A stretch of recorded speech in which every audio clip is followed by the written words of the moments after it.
Rajput. Welcome to my M2 classes with the chapter Vector Calculus.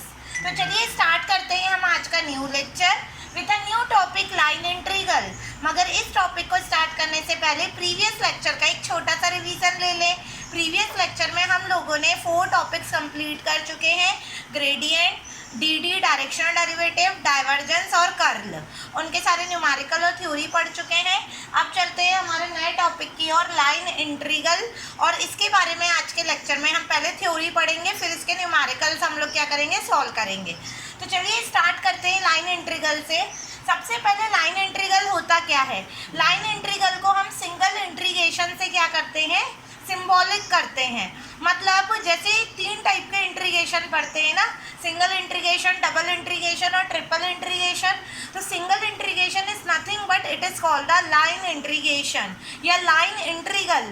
इसको LI से denote किया जाता है। तो पहले इसका फॉर्मूला पढ़ते हैं। तो लाइन इंटीग्रल का फॉर्मूला देखिए क्या लिखा है ब्लॉक में, integration C F direction dot DR direction equal to F direction dot DR direction by dt dot dt। 2 फॉर्मूले होते हैं, मगर सबसे ज़्यादा इंपॉर्टेंट होता है पहला formula, F direction dot DR direction. और इंटीग्रेशन C का मतलब क्या होता है, आपको एक कर्व या फिगर गिवन दिया जाता है, उस कर्व और फिगर का यूज़ करके आप लिमिट फाइंड आउट करते हैं और उस फिगर और कर्व को डिनोट किया जाता है C से। What is the F direction? F direction is nothing but it is a function। कोई भी फंक्शन है जो क्वेश्चन में गिवन दिया रहेगा और इसके ऊपर एरो लगा हुआ है, मतलब it is a vector point function. What is the DR? DR is nothing but it is a change in the small change in the position vector, क्योंकि R किसको डिनोट करता है, पोजीशन वेक्टर। और position vector होता है xi plus yj plus zk।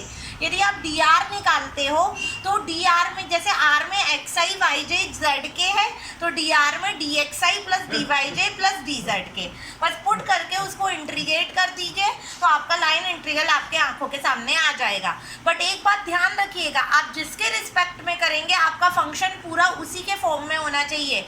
मतलब dx x के respect में करेंगे तो उसमें y और z नहीं होना चाहिए, सिर्फ x होना चाहिए। यदि y के रिस्पेक्ट में इंटीग्रेट करेंगे तो उसमें सिर्फ y का फंक्शन होना चाहिए, x और z नहीं होना चाहिए। और यदि z के रिस्पेक्ट में इंटीग्रेट करते हैं तो उसमें सिर्फ z होना चाहिए, x और y नहीं होना चाहिए। ये चीज़ इसमें ध्यान रखेंगे, क्योंकि यदि इसको सिंपली इंटीग्रेशन करना होता तो लाइन इंटीग्रल का नाम क्यों देते। नाउ अब चलते हैं रिमार्क्स की तरफ। रिमार्क्स आने इसके इंपॉर्टेंट पॉइंट में इसको बहुत सारे नाम से पुकारा जाता है। तो सबसे फर्स्ट पॉइंट है, line integral is also called as the circulation integral.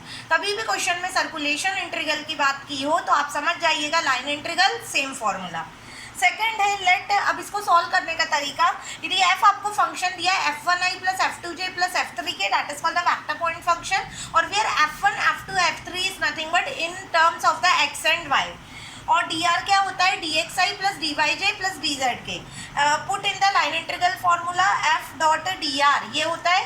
तो f डायरेक्शन की जगह पे f1i plus f2j plus f3k और dr की जगह पे dxi plus dyj plus dzk। दोनों को डॉट प्रोडक्ट करिए, i dot i1, j dot j1 और k डॉट k1। तो f1 dx, f2 dy, f3 dz ऐसा आपको मिलेगा। और फिर इसको हम क्या करेंगे, 1 बाय 1 सॉल्व करेंगे।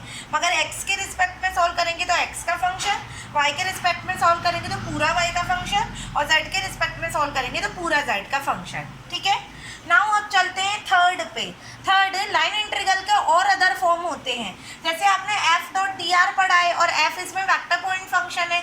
कभी ऐसा भी तो हो सकता है f डायरेक्शन क्रॉस dr निकालने को बोला जाए तो आप उसी फंक्शन का यूज़ करके क्रॉस प्रोडक्ट भी निकाल सकते हैं लाइन इंटीग्रल का। और यदि f डायरेक्शन की जगह पे आपको कोई स्केलर फंक्शन दिया हो तो उस केस में भी लाइन इंटीग्रल निकाला जाता है phi dot dr। f direction की जगह पे सिर्फ फाई यूज़ करिए और डॉट प्रोडक्ट। और यदि इन दोनों में से कुछ ना बोला जाए तो आपको सिंपल यही फॉर्मूला यूज़ करना है। ठीक है, now fourth and the last remark which is called a work done. Work done के नाम से भी जाना जाता है। कहीं भी टोटल वर्क डन या वर्क डन निकालने को बोला जाए तो work done is nothing but it is a force into displacement. तो फॉर्मूले में फोर्स को f डायरेक्शन और dr को डिस्प्लेसमेंट बोला गया है। तो सिमिलर फॉर्मूला रहेगा integration C F direction dot dr direction. तो ये हुए इसके 4 रिमार्क, इनको एक बार मैं रिवाइज कर देती हूँ। पहला, लाइन इंटीग्रल को हम सिंगल इंटीग्रेशन बोलते हैं। लाइन इंटीग्रल का फॉर्मूला क्या होता है? Integration c f dot d r या integration c f dot d r by d t dot d t. R में आप नहीं भी लगाएंगे तो भी चलेगा, ठीक है। इसके बाद लाइन इंटीग्रल को सर्कुलेशन ऑफ इंटीग्रल बोला जाता है। लाइन इंटीग्रल में f direction f1i plus f2j plus f3k और d r dxi plus dyj plus dz के। इसके अदर फॉर्म्स भी होते हैं in form of the cross product और in the form of the scalar point function, और इसको वर्क डन भी बोला जाता है, सेम लाइन इंटीग्रल। तो ये हुआ पूरा लाइन इंटीग्रल का थ्योरी। अब इन्हीं सारे फॉर्मूलेज को हम इम्प्लीमेंट करेंगे हमारे नेक्स्ट लेक्चर में। तो मिलते हैं नेक्स्ट लेक्चर में लाइन इंटीग्रल के न्यूमेरिकल के साथ। Thank you so much.